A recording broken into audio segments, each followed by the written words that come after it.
Deadpool l'art de la guerre, Ragnarsson sous influence. Écrit par Peter David et Adam Glass et dessiné par Paco Medina et Scott Koblish, publié par Marvel en 2016. L'art de la guerre de Sun Tzu est le premier traité de stratégie militaire.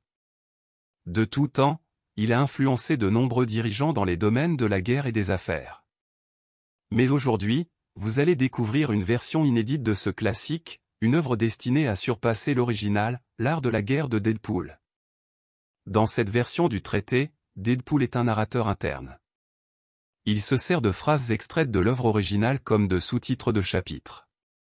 Cependant il n'est pas le personnage principal, ce sont Loki et Thor. Deadpool agit comme un conseiller pour l'un et l'autre, déclenchant un ersatz de Ragnarsson mêlant le Panthéon et les Avengers. Il s'en dégage un air de saga nordique soutenu par les designs et le langage des personnages se rapprochant des illustrations classiques des dieux nordiques.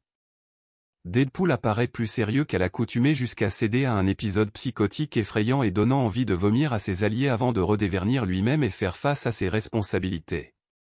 Le comics montre comment une guerre peut avoir lieu au profit d'un petit nombre voire d'une seule personne. On peut alors se demander si la guerre est une entreprise à but lucratif comme les autres,